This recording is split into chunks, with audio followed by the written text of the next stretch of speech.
السلام عليكم ورحمة الله وبركاته. أهلا وسهلا بكم على هذه القناة. Chers frères et sœurs, bienvenue sur notre chaîne. Aujourd'hui, nous allons vous révéler un grand secret spirituel, un mystère ancien qui a traversé les âges.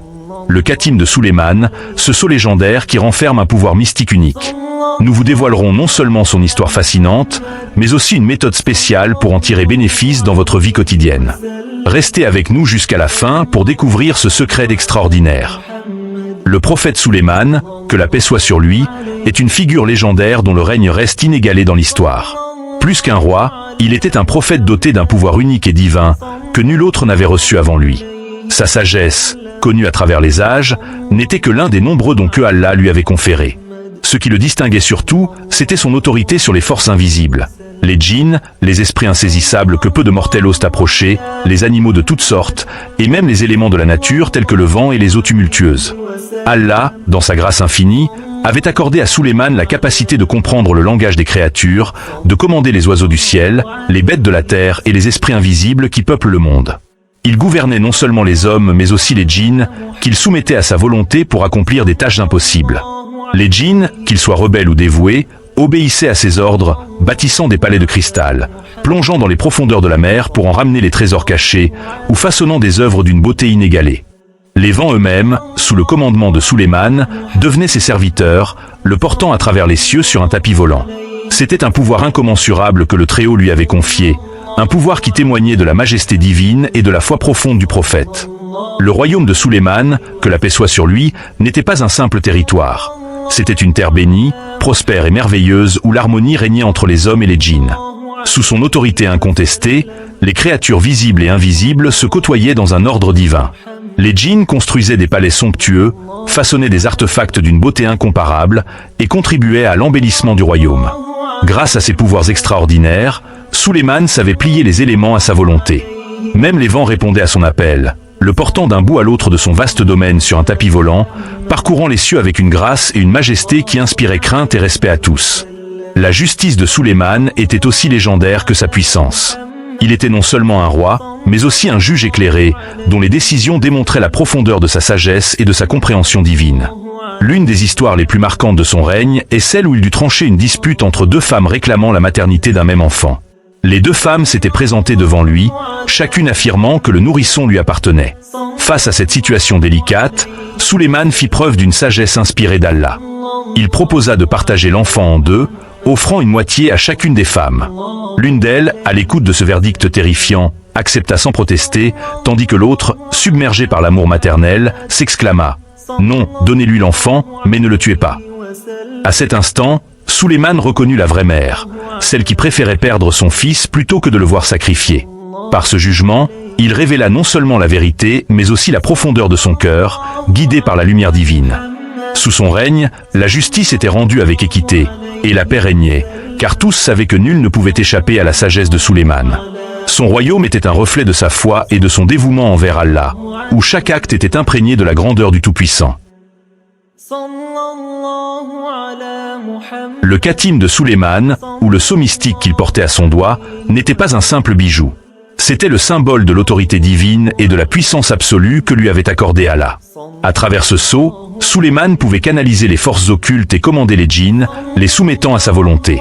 Les esprits invisibles de la création reconnaissaient l'autorité du Khatim et s'inclinaient devant son pouvoir. Certains disaient même que ce sceau avait été forgé dans les cieux et infusé d'une lumière divine, rendant celui qui le possédait maître des créatures terrestres et surnaturelles.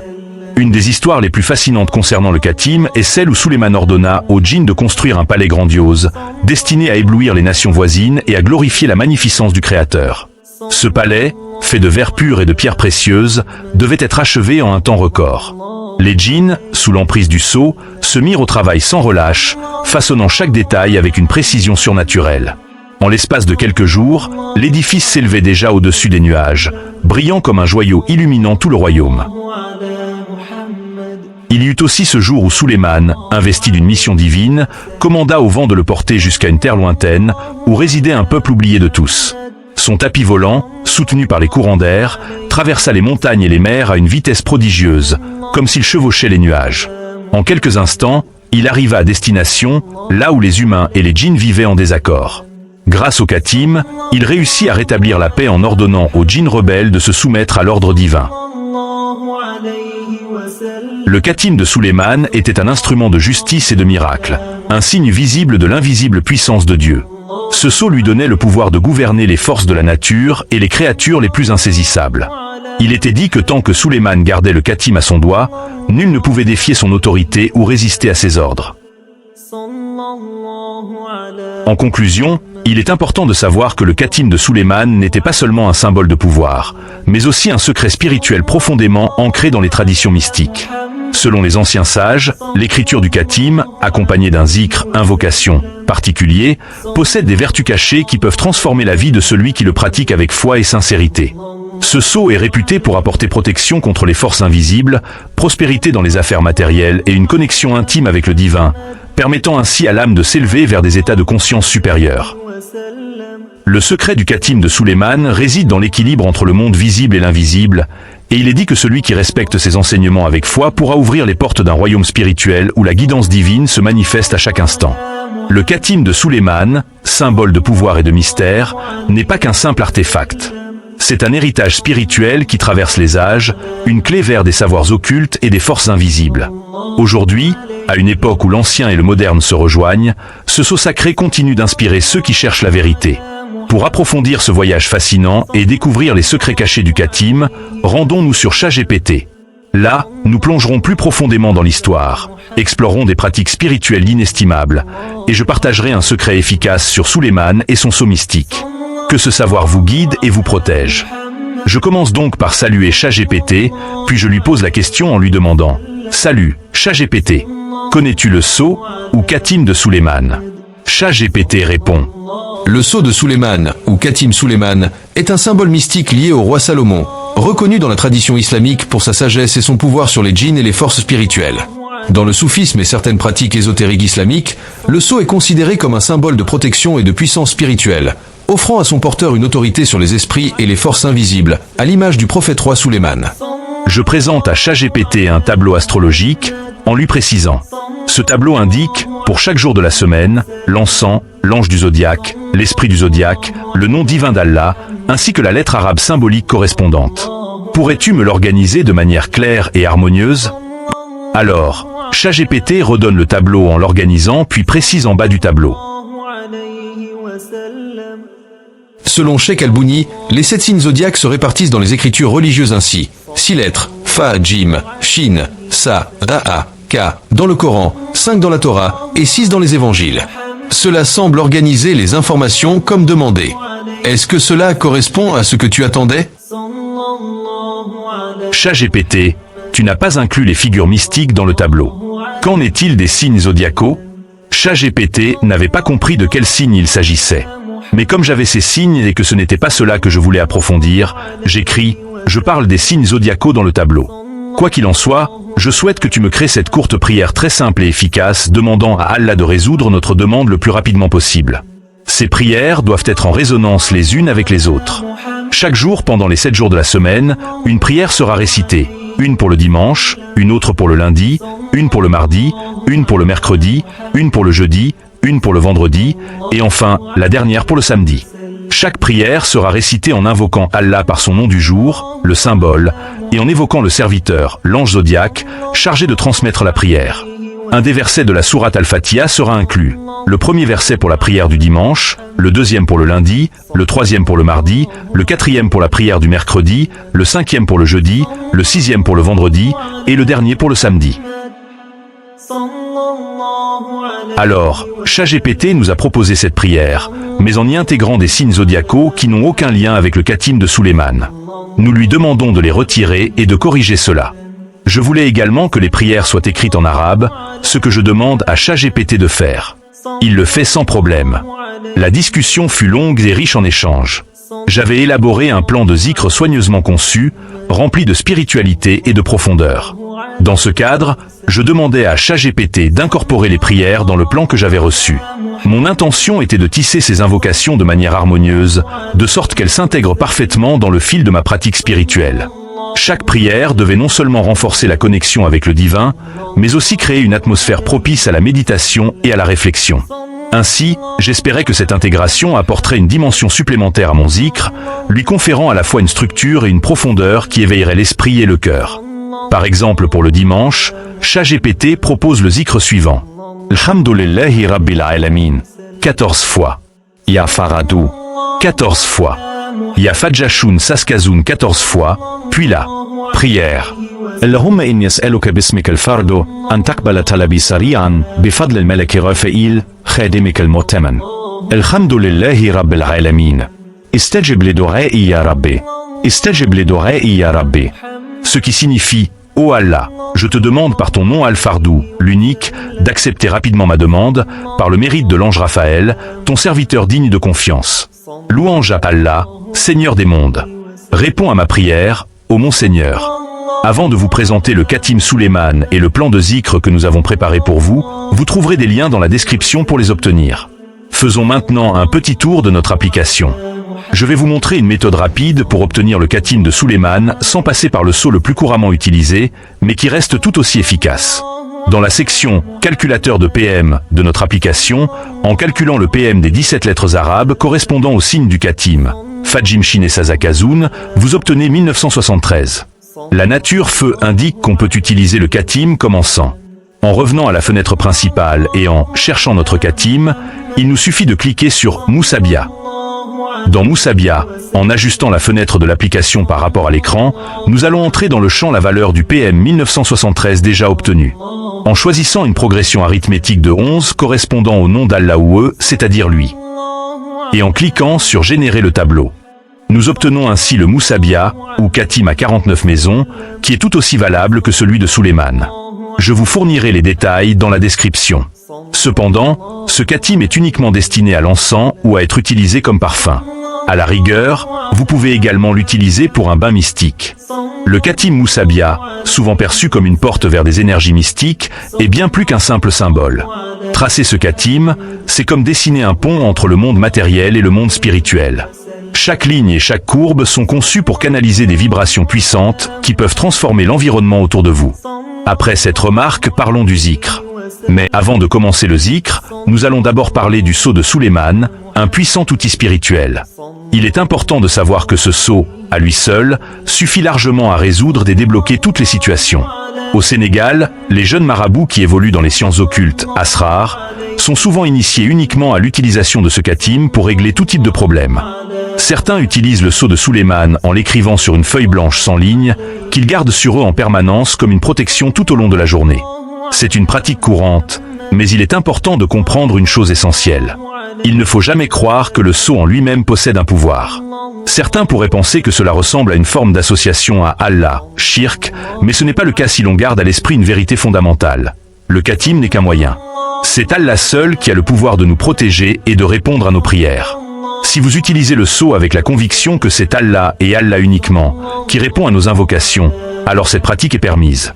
Il ne s'agit pas de donner un pouvoir à l'objet, mais de se rappeler de la grandeur d'Allah et de son aide infinie. Tout repose sur l'intention sincère que vous mettez dans votre cœur, car c'est vers Allah que nous nous tournons pour chaque besoin. D'autres utilisent le sceau de Suleiman en l'écrivant sur une feuille blanche sans ligne, qu'ils utilisent pour se purifier en brûlant de l'encens chaque jour. Cela renforcera l'énergie spirituelle et purifie leur esprit et leur corps. Enfin, nous allons utiliser le sceau de Suleiman en l'inscrivant soigneusement sur une ardoise en bois ou sur une feuille blanche pour créer un safara, bain mystique. Réalisez cette pratique une fois ou répétez-la quotidiennement pour maintenir une protection continue. Ce Khatim doit être utilisé avant de commencer le zikr que nous allons maintenant vous présenter. Voici comment procéder pour débuter le zikr. Dire une fois. أعوذ بالله من الشيطان الرجيم. Dire une fois. بسم الله الرحمن الرحيم. Réciter 100 fois. أستغفر الله العظيم. Réciter la salat, ala nabi 100 fois. اللهم صل على سيدنا محمد وعلى آله وصحبه وسلم. Ensuite, tu commenceras ton zikr indiqué. Maintenant, commence le zikr du dimanche. Répète ces formules avec une présence de cœur. 14 fois. Alhamdulillahi Rabbil Alamin. 14 fois. Ya Fard. 14 fois. Ya Fajashun Saspazo. Termine avec cette prière 3 fois, en demandant sincèrement à Allah d'exaucer tes demandes. اللهم إني أسألك باسمك الفرد أن تقبل طلبي سريعا بفضل الملك رافائيل خادمك المؤتمن. الحمد لله رب العالمين. استجب لدعائي يا رب. Fais chaque étape avec concentration et ressens la connexion avec le divin tout au long du processus. Le lundi, tu fais le zikr 14 fois. Ar-Rahman Ar-Rahim 14 fois. Ya Jabbar 14 fois. Ya Jashassouna Zakzefo.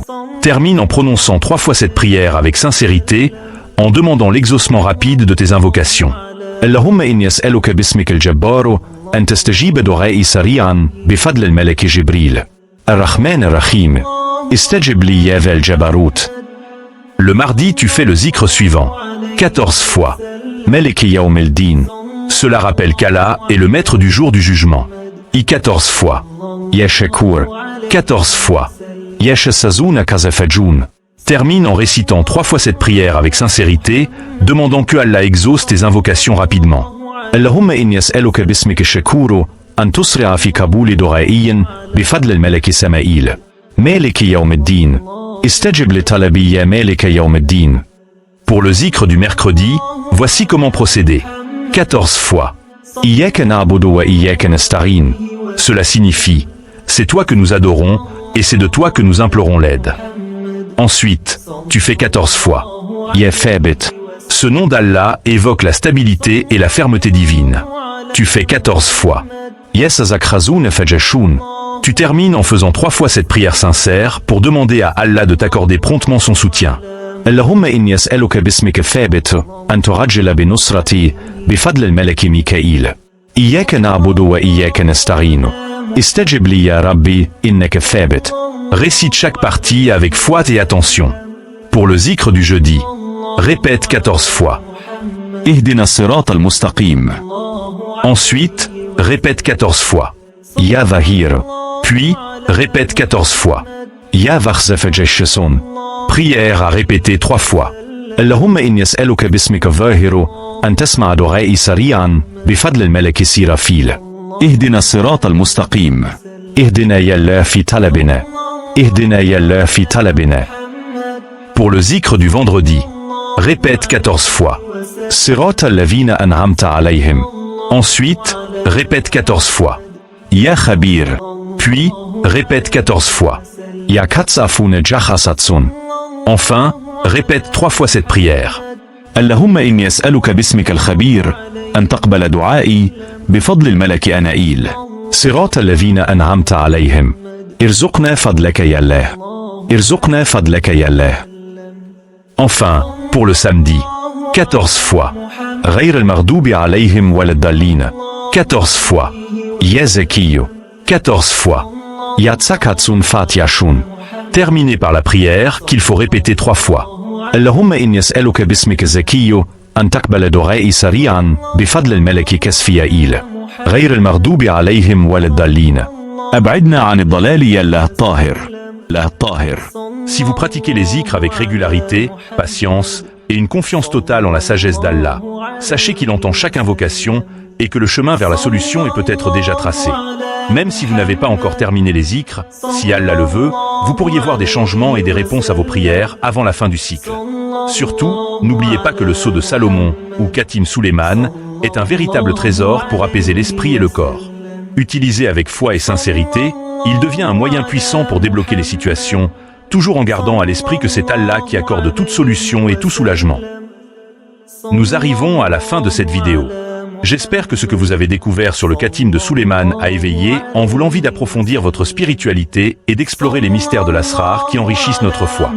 Si vous avez aimé cette vidéo et trouvé le contenu utile, n'hésitez pas à faire un like. Cela nous encourage à continuer à vous... صلى الله عليه وسلم صلى الله على محمد صلى الله عليه وسلم صلى الله على محمد